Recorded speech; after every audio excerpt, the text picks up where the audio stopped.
사랑하는 영락교회 지체들에게 주 안에서 평화 인사를 전합니다. 오늘은 2024년 12월 6일 금요일입니다. 오늘의 묵상 본문은 이사야 60장 10절로 22절까지의 말씀입니다.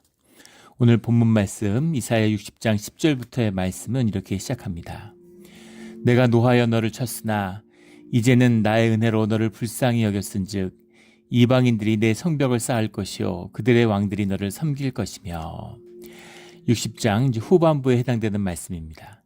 예루살렘이 받을 영광, 빛을 발하라. 어제 말씀 내 빛이 이르렀다 라고 하는 생명의 말씀을 주셨죠.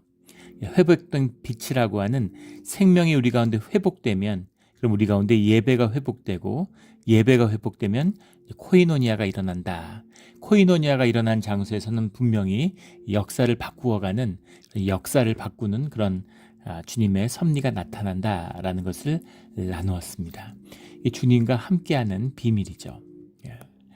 그 말씀이 이어지는 거예요. 이제 내가 노하여 너를 쳤으나 이제는 다 은혜로 너를 불쌍히 여겼은즉 이방인들이 내 성벽을 쌓을 것이요 그들이 왕들이 너를 섬길 것이며. 주님의 질서가 회복된다. 주님이 함께하기 위한 우리를 다루고 우리를 성장시키기 위한 부르심이었다는 거죠. 그래서 우리의 회복을 말씀하고 계세요. 그래서 계속 60장부터 은혜의 말씀이 이렇게 이어지고 있습니다. 은혜의 말씀을 받게 되는 것이죠.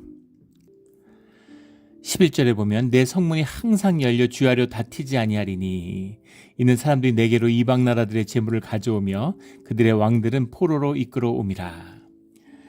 그런 말이 있죠. 성을 쌓는 자는 망하고 길을 여는 자는 흥한다. 이런 말이 있습니다. 내 것을 지키려고 하면 내가 내 것을 지키겠다고 지켜줄 수 없는 것이죠. 성문이 항상 열려 있는데 주야로 다투지 아니하리니 사람들이 내게로 이방 나라의 재물을 가져오며 평강이 임하니까 평강이 임하고 교통이 임하니까 화목이 임하니까 그 안에 부요함과 풍요함을 누리게 되는 거죠.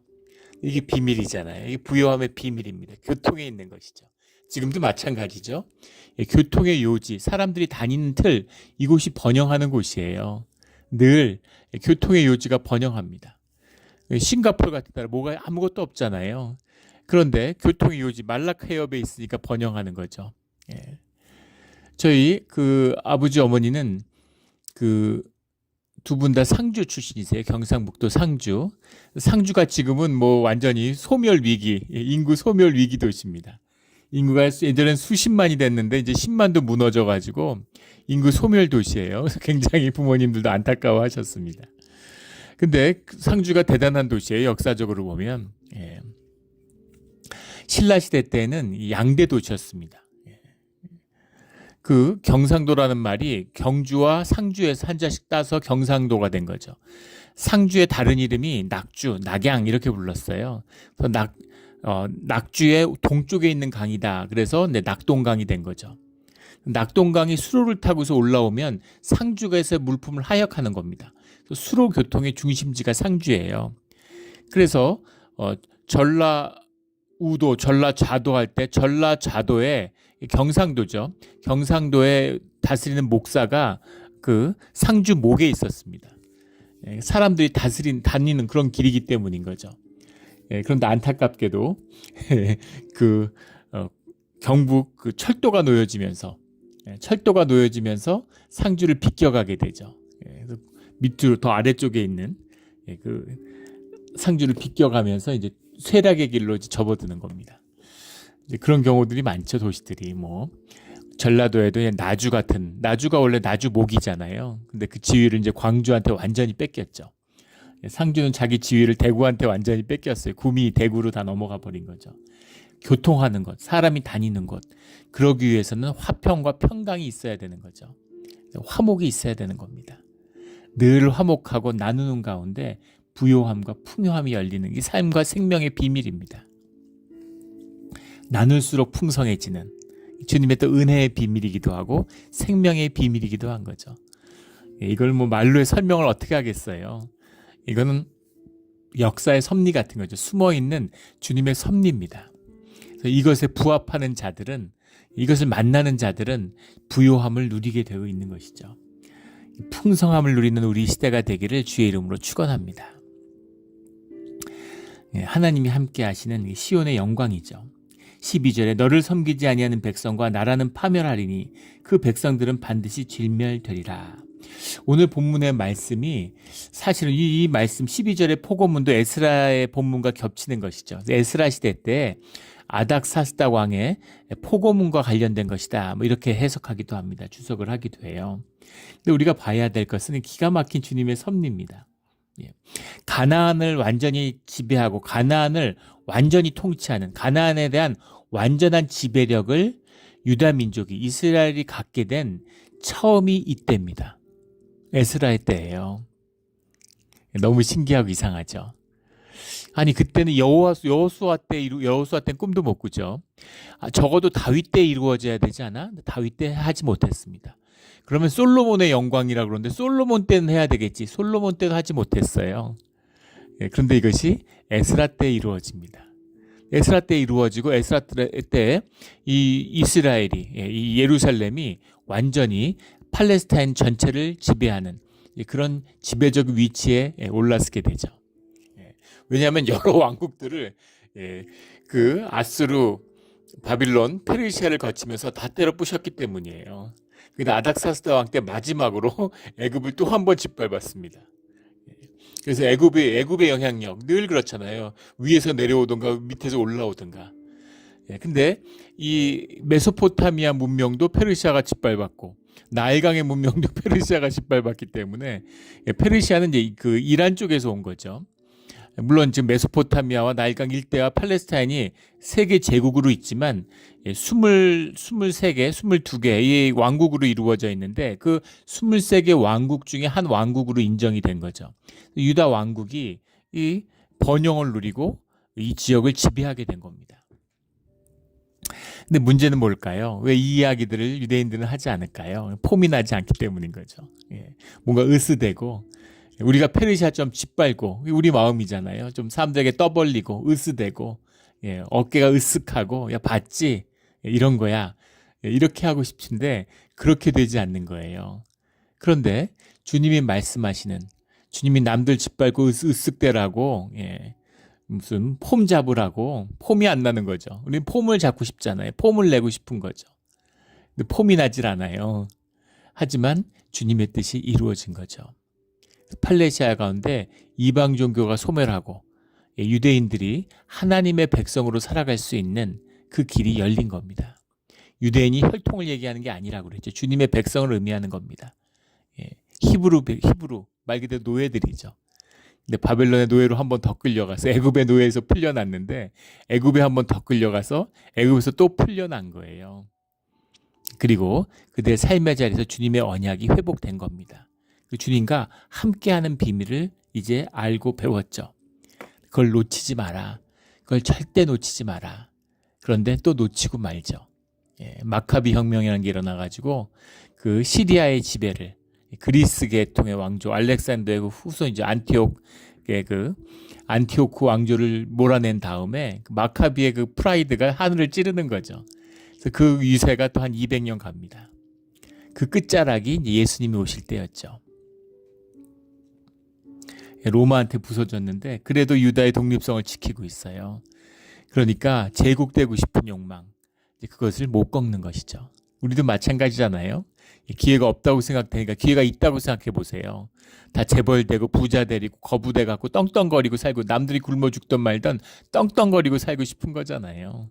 근데 그것은 주님의 뜻이 아니죠. 떵떵거리라고 보낸 게 아니라 악하고 이 악한 세대에 고난과 광야의 길을 걸으면서 깨어진 심령으로 주님의 애통한 마음을 만나라고 보낸 겁니다.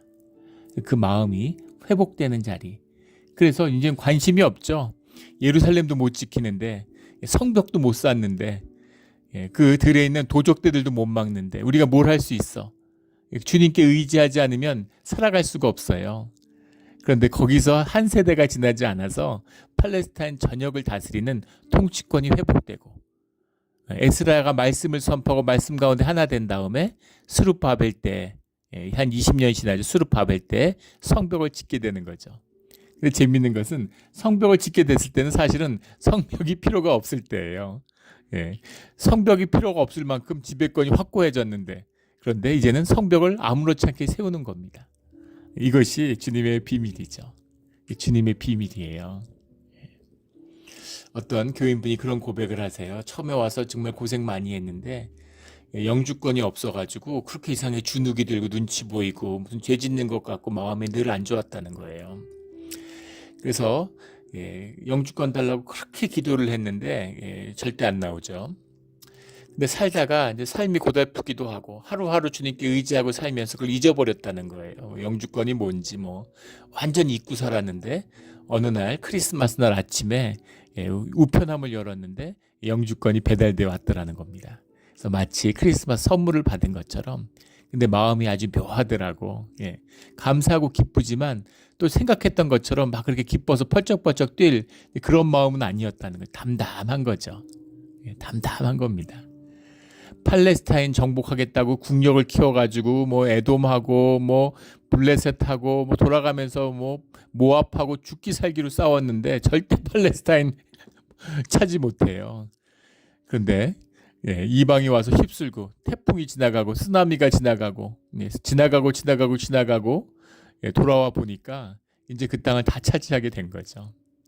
주님이 이루시는 방법입니다. 모압 에돔하고 전쟁하라고 보낸 게 아니라 그 땅을 차지하고 다스리라고 보내신 거죠.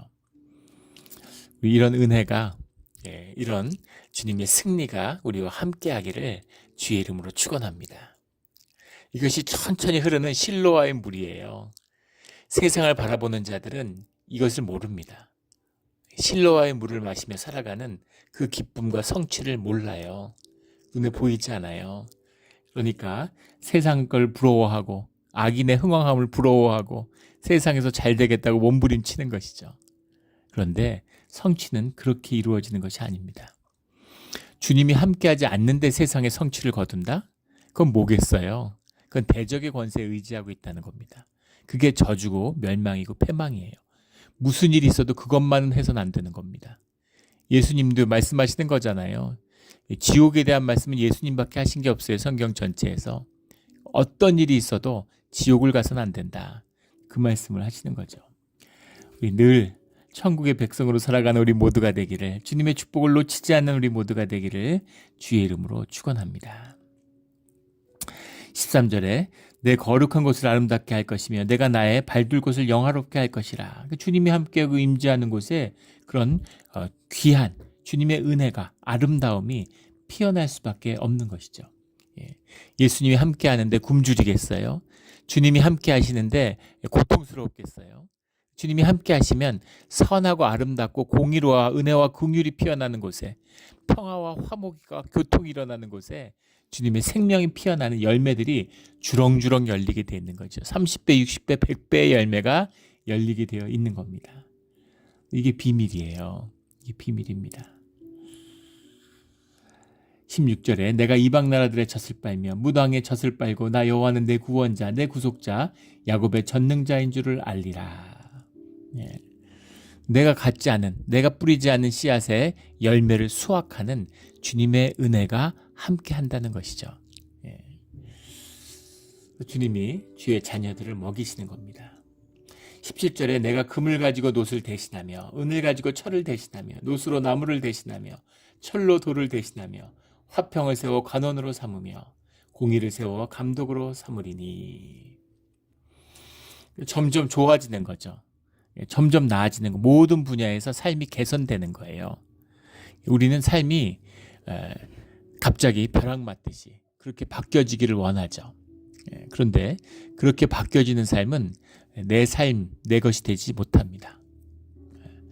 이 주님이 우리에게 주시는 축복의 어려움이잖아요. 주님이 우리에게 씨앗을 주세요. 열매를 줘도 지금 될까 말까인데 주님 그렇게 고생하고 왔는데 씨앗을 주시면 어떡합니까? 이거 언제 뿌려서 언제 거둡니까? 그런데 눈물을 흘리며 씨를 뿌리러 나가라는 겁니다. 그러면 기쁨으로 돌아오게 된다. 날 믿고 한번 씨를 뿌리고 나가봐. 이렇게 말씀하시는 거죠. 그래서 우리가 뿌린 씨앗을 우리가 거두게 되는데 우리가 뿌리지 않은 씨앗의 열매도 거두게 되는 거죠. 그게 희년의 비밀이잖아요. 주님과 함께하는 주님의 역사의 비밀입니다. 희년이 되면 3년 동안 농사를 못 짓는데 뭘 먹고 살아요. 그런데 걱정하지 마. 믿고 해봐. 먹고 살 수 있어. 걱정하지 마. 이 주님의 말씀인 거죠. 걱정할 것이 없는 거예요. 걱정할 게 없는 겁니다.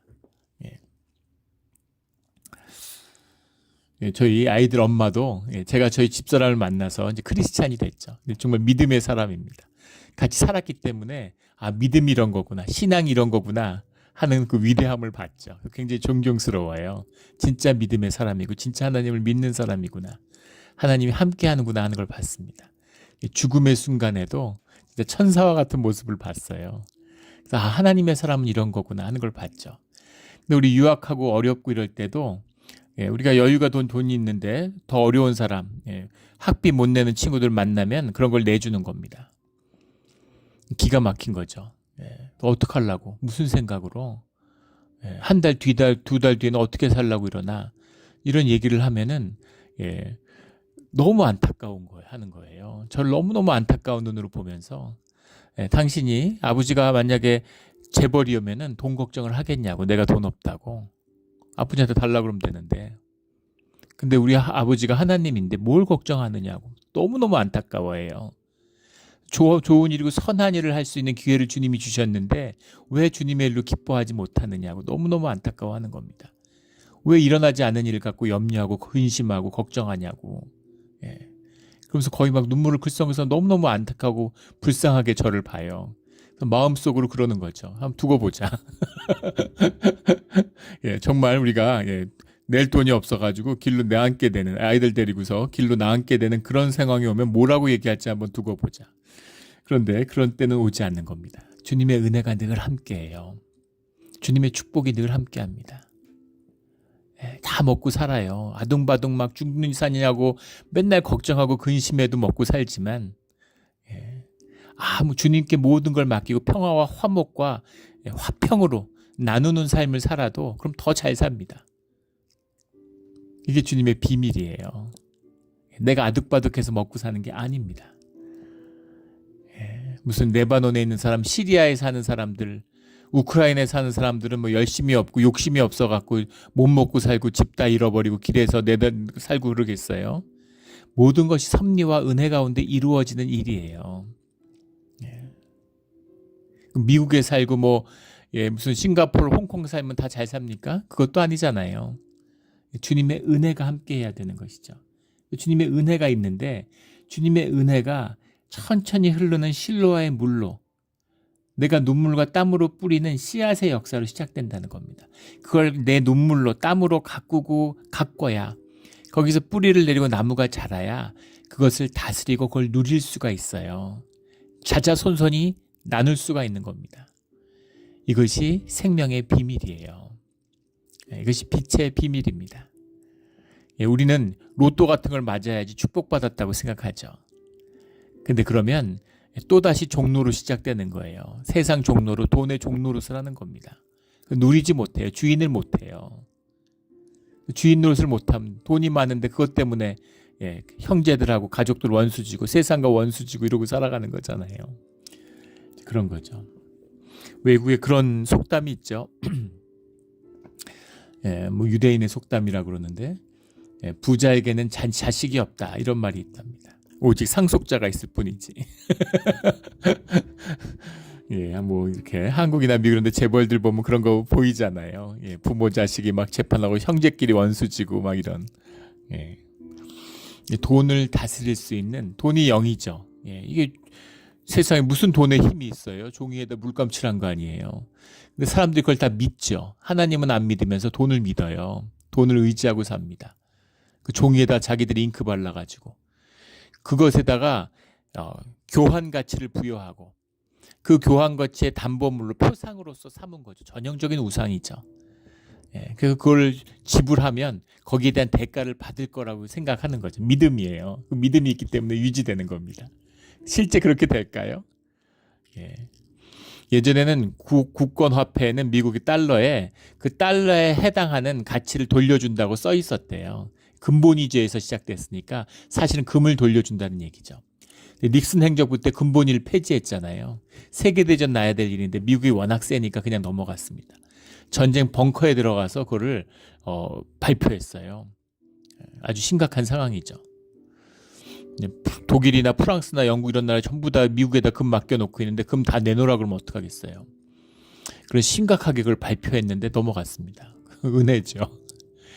지나가는데 어떤 남자가 10불짜리를 주면서 FRB에 보내서 약속한 대로 거기에 해당하는 가치를 내놔라 이러고 10불짜리를 보냈더니 5불짜리 2장이 날라왔다는 거 아닙니까? 그건 싫어하죠. 그런 거죠. 예. 못 돌려받아요. 은행 같은 거잖아요. 사람들이 다 돈 내놓으라 그러면 신용을 창출한다, 멋있게 얘기해 신용을 창출한다고 하는데 내가 100불 대출 받으면 100불을 들고 있는 게 아니라 은행에 넣어놓잖아요. 그럼 그 중에서 또 90불을 대출해주고 또 그 중에 또 90% 대출해주고 그래서 산더미 같이 늘어난 거죠. 어떤 은행도 이번에 그 뭐 SV 뭐 S인가요? 그 은행이 그 흑자은행이고 돈을 쌓아두고 있는데 미 국채로 근데 갑자기 사람들이 패닉에 빠져서 돈 내놓으라고 그러니까 은행이 문을 닫았죠. 이제 그런 거죠. 믿음이 무너지면 하루아침에 무너지는 거예요. 돈도 달러도 마찬가지입니다. 그걸 다스릴 수 있는 영적 전쟁이죠. 그걸 다스릴 수 있는 생명의 빛의 권세가 있어야 되는 겁니다. 그것이 없으면 다시 종노릇으로 가는 거예요. 그래서 그것을 배우는 다 놓치고 아무것도 없는 상태에서 주님과 다시 한 걸음 한 걸음 시작하는 그 삶의 길을 온 것이죠. 그리고 이제 다시 축복의 길을 축복의 문을 주님이 열어주시는 겁니다. 그래서 다시는 강포한 일이 내 땅에 들리지 않을 것이요. 18절의 말씀입니다. 황폐와 파멸이 내 국경 안에 다시 없을 것이며 내가 내 성벽을 구원이라 내 성문을 찬송이라 부를 것이라. 성벽을 구원을 성문을 찬송이라. 왜 성문이 찬송일까요? 구원의 소식을 가지고 축복의 소식을 가지고 성문으로 교통하는 것이죠. 거기서 찬송이 울려 퍼지는 거죠. 그래서 성문을 찬송이라 부를 것이라. 19절 말씀에 다시는 낮의 해가 내 빛이 되지 아니하며 달도 내게 빛을 비추지 아니할 것이요. 이사야서의 결론이 나오는 말씀이죠. 여호와가 내게 영원히 빛이 되며 내 하나님이 내 영광이 되리니. 20절에도 여호와가 내 영원한 빛이 되고 내 슬픔의 날이 끝날 것임이라. 그 많은 고난, 그 모든 아픔, 왜 이런 고난을 왜 이런 아픔을 받아야 됐을까? 거기에 대한 답이죠.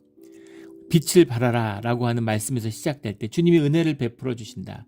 주님이 더 이상 해의 빛을 가리지 않을 것이다. 빛을 주실 것이다. 그런데 그거보다 더 큰 은혜는 이제 해와 달이 없어도 돼. 해가 빛을 비추고 뭐 살기 좋아지고 뭐 화목이 있고 성벽을 두르고 뭐 물질이 좋아지고 뭐 백향목 나무가 들어오고 다 좋죠. 근데 그런 게 중요하고 그런 게 좋은 게 아니라 해의 빛이 없어도 달의 빛이 없어도 주님이 빛이 되기 때문에 여호와가 내 영원한 빛이 되고 이것이죠. 주님이 빛이신 주님이 나와 함께 하심으로 주님의 성령이 나와 함께 하심으로 그것이 내 삶의 답이 되었다라는 겁니다. 그것이 내 삶의 답이 되었어요. 그래서 우리 신앙이라는 것은 귀하고 축복이고 우리 삶의 유일한 길이고 구원의 길이고 또 우리가 가야 할 마지막 우리가 향하는 목적이고 우리의 삶의 깃대가 되는 것입니다. 이 말은 이것을 맛보지 않은 자는 아무리 얘기해도 모르죠. 무슨 소리해도 모릅니다. 현상의 사람들, 이 말을 받지 않은 사람은 죽음을 맞이하지 않은 거예요. 십자가를 모르는 겁니다. 종교인이죠. 누가 뭐래도 돈이 좋고 누가 뭐래도 현상의 것들을 쌓는 게 좋은 거예요. 그게 나쁘다는 게 아닙니다. 우리가 혈육으로 사는데 그런 게 좋죠. 그러나 그게 내 삶의 답이 되지는 않는다는 걸 아는 거예요. 그거 갖고는 안 된다는 겁니다. 주님이 함께 하시면 뭐가 있어도 좋죠. 주님이 함께 하시면 뭐가 없어도 좋습니다. 그 말씀이죠. 그거를 너에게 주고 싶었다라는 거예요. 이걸 주고 싶었어. 저도 목회를 하지만 처음 교회에서 하나님 나라를 만났을 때는, 주님을 만났을 때는 정말 가슴이 터질 것 같았습니다. 이거밖에 없어요. 이거보다 좋은 건 없습니다. 그래서 이것을 위해서 삶을 모든 걸 던졌죠. 그리고 목회를 하면서 제일 안타까운 것은 종교에 빠져있는, 생명을 만나지 못하는, 빛을 잃어버린 교회를 만나는 것입니다. 종교 생활하는 거예요. 너무너무 비참한 거죠. 먹을 게 없어서 굶는 거는 뭐 그럴 수 있죠. 비참하지만. 그런데 진수성찬이 있는데 뷔페집 같은 데 가가지고 굶주리고 있다면 얼마나 비참한 겁니까? 먹는 게 없어서 굶는 것보다 더 불쌍하죠. 그것이 주님의 구원을 만나지 못하는, 빛을 발하지 못하는 교회의 모습입니다. 이건 진짜 너무너무 속상한 일이에요. 이건 속상한 게 아니라 뭐라고 표현을 해야 될까요? 적당히 와서 생활하는 겁니다. 일주일에 한 번 교회 마당 밟고 예배 드려주고 믿어 드리고 연보 드려주고 적당히 지키고 집 오픈 안 하고 내 얘기 절대 안 하고 대면